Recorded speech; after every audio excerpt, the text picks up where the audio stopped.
What's up, NFL fans? I'm Emery Hunt, the czar of the playbook, and don't forget to check out and purchase your copy of our latest football game plan book, Stiff Arming Football Myths. We have these available in both PDF and paperback form.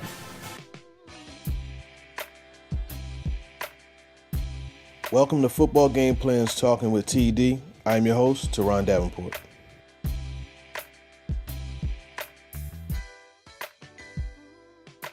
All right, talking with TD. We're going to bring in one of my favorite prospects, man. When I think of this guy, I think of high energy because that's all that he brings.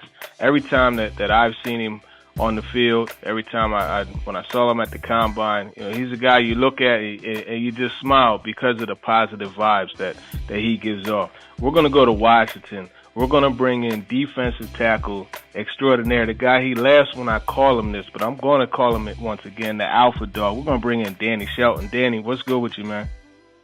What's up, man? I'm good.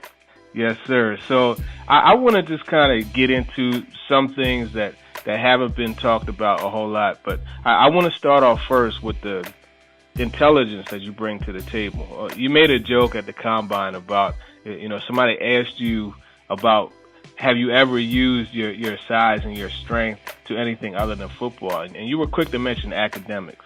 Can you talk about the importance of academics in your career in high school and at Washington? I think not academics alone. Academics alone is like far more important than any sport career that you would have. Because sports will only take you so far, and then you have your degree to fall back on. And so my mom's always ingrained that into my head, ingrained that into my siblings' head. And so we've always competed against each other, trying to bring the best out of each other in sports and in the school too. And so all throughout high school, I tried to keep my GPA above 3.5. Graduated with a 3.5, I'm pretty sure, and then going into college, I felt the same way. It was just a different competitive atmosphere. I was going against like some of these, scholarly students who, were probably the top of their high school classes, and basically trying to compete against not only the student athletes but the regular students at the University of Washington. And it was just, something that I've always liked doing. That's what's different with my game and compared to other people. I have this competitive attitude, and it's what helps me have fun out there. It's what it brings energy out, and I don't only have it on the football field, but I have it wherever I go. I have it at home with my siblings if we're playing video games. I have it in the classroom with other students. I'm just trying to make the most of what I have, taking every opportunity. That's awesome, and it really shows just looking at some of the things that you're able to accomplish at Washington. You mentioned your high school, but at Washington, a 3-time first-team all-academic player. You were one of the first Huskies since 1991 to be an all-academic, all-American academic, so it definitely shows there.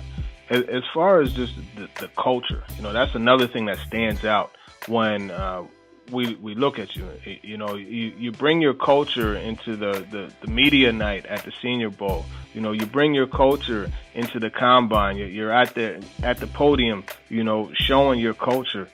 Talk a little bit about the importance of the Samoan and Peruvian culture. That's your heritage. Talk about that a little bit.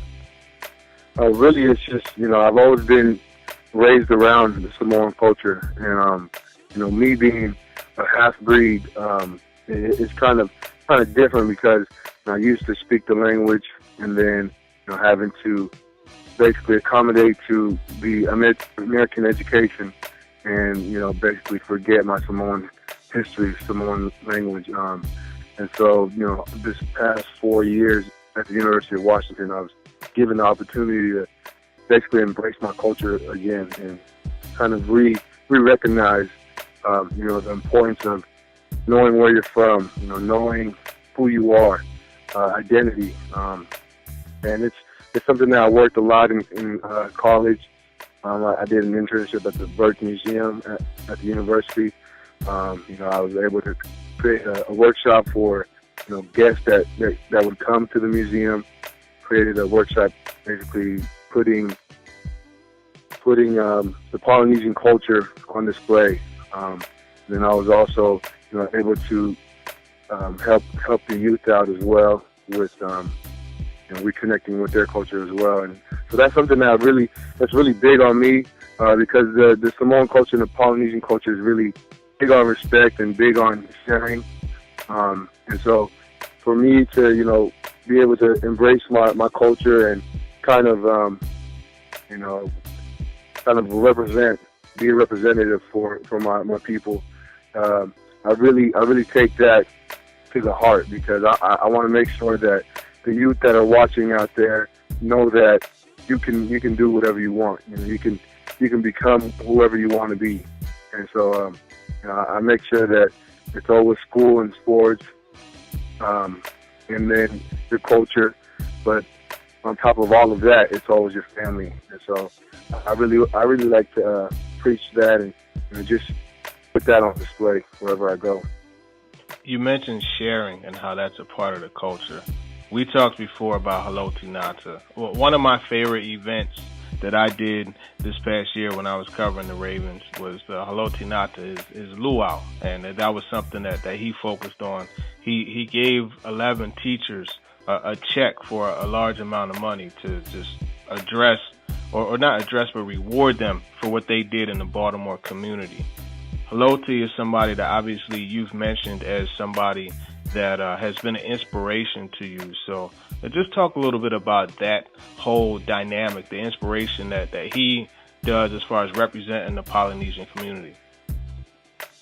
Well, just Haloti alone, his ability to be the spotlight in any room that he goes into is something that is special, and he does it really well. He represents himself, his family, and our people really well, and that's something that I've always looked up to. On the side of his ability to be the best in the league. He's that guy who isn't afraid to express his culture, isn't afraid to express himself, but he's also making sure that the youth, making sure everybody watching is also learning at the same time, learning about his culture, learning about what his people go through, or his people's traditions are, and that's something that I want to sooner or later get into. And that's what I've been starting to do at the University of Washington. That's awesome, man. I'm really glad to hear that you're so engulfed in your heritage. Now, just talking a little bit about some adverse situations that you had to face. A guy with your personality, a guy who is the light of the room like you are, a guy with the energy that you bring.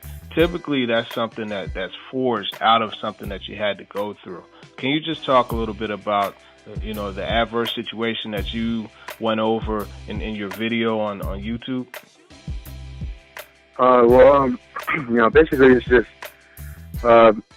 and not that different from, many of the other players in the league and many other players in college football. But, I had a lot of, debts in the family. I remember my grandpa, he was basically my father growing up. He raised me in Samoa when I was young, and then I finally moved back with my family, and then he passes away early 2000s, and then a couple more years later, my dad passes away, and those two had different reactions for me.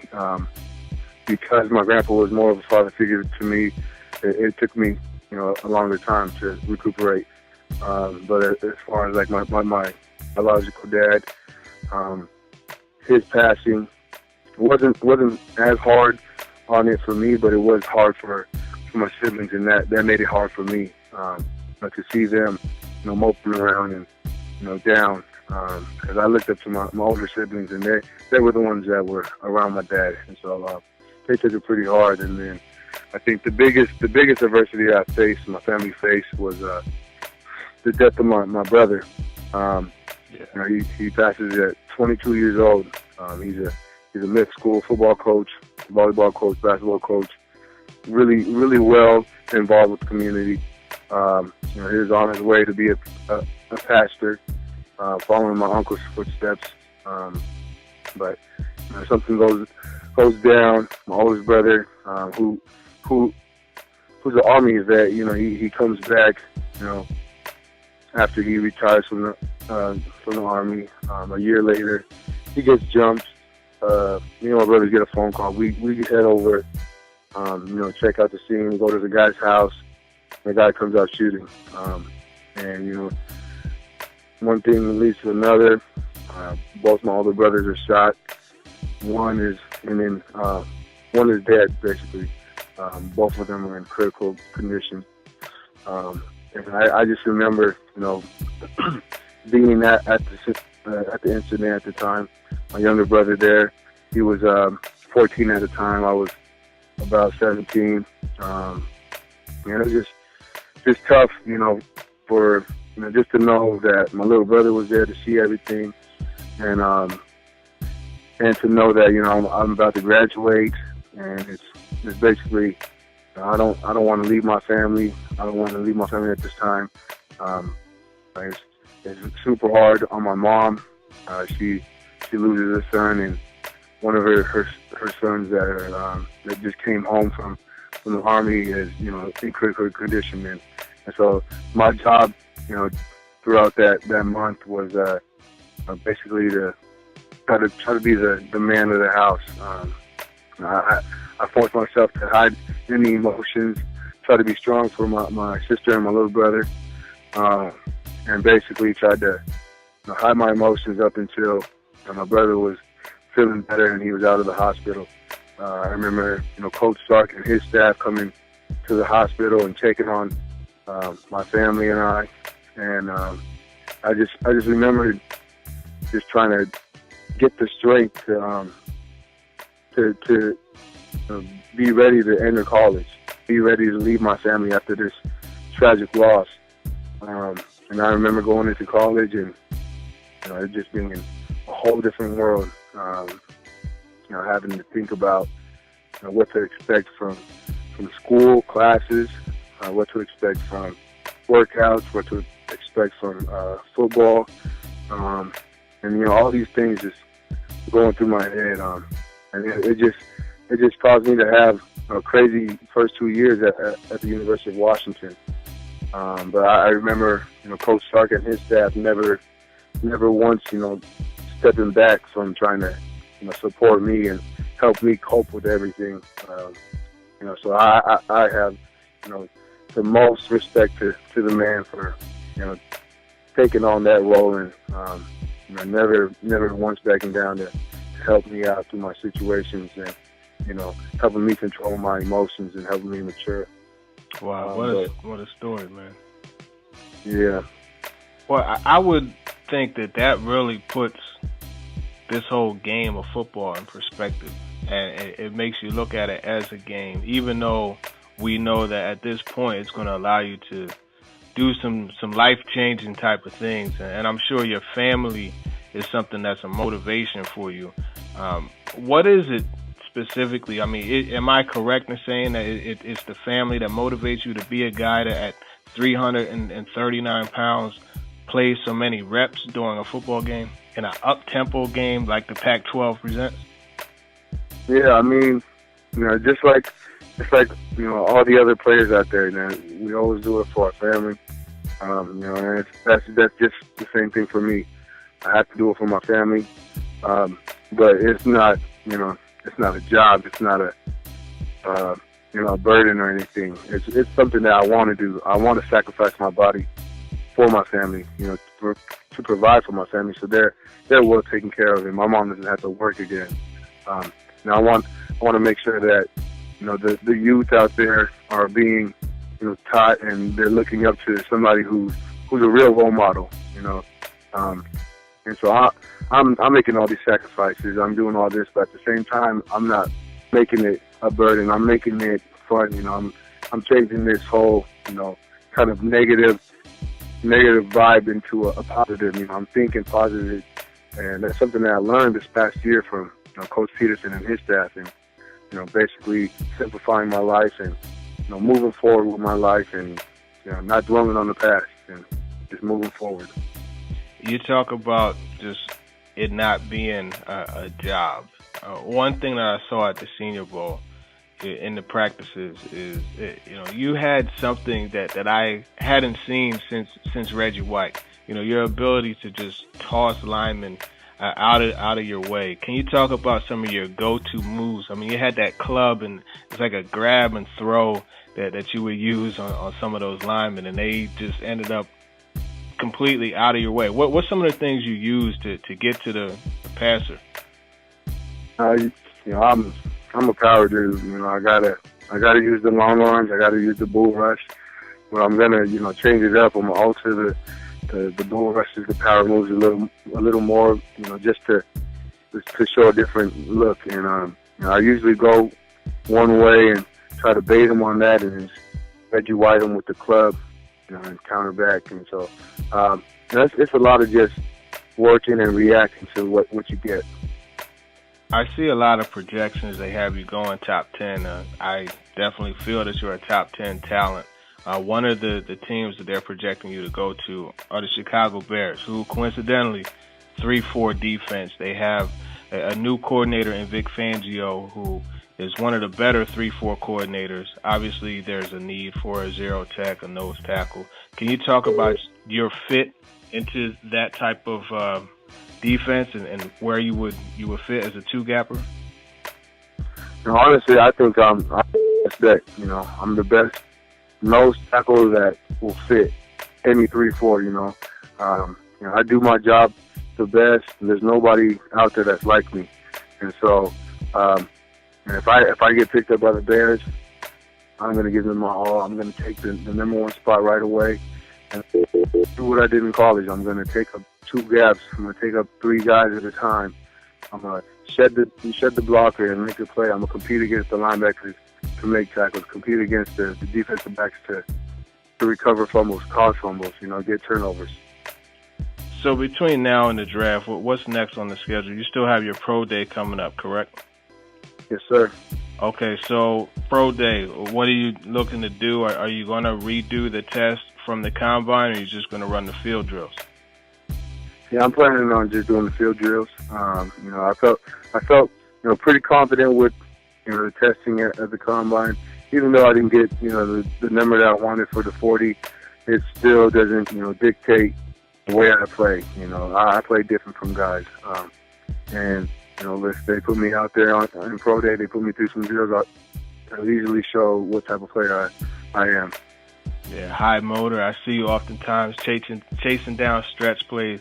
Danny, I love your game, man. That's really the bottom line. I really like the energy that you bring to the table. I'm convinced that you're going to be a solid pro. I wish you the best, man. I really respect the way that you've been able to rebound from some of the things that you went through and be such a positive person, man. I've seen firsthand how you give off such a positive vibe. So that's a good thing. Whatever community, whatever team gets you, they're going to get a guy who's going to serve the community. So, definitely want to get back with you at some point as we get closer to the draft. Are you going to be in Chicago for the draft? I'm just waiting for my invite, man. Okay, well, we'll have to talk to Mr. Brandt, Gil Brandt, and tell him to get that out to you because you're definitely worthy of it. So, all right. Yes, sir. Thank you. No problem. Thanks a lot, man. You take care. Yeah, you too. I appreciate you having me on. That wraps up this edition of Talking with TD. Be sure to check out all of my interview segments at footballgameplan.com/talkingwithtd.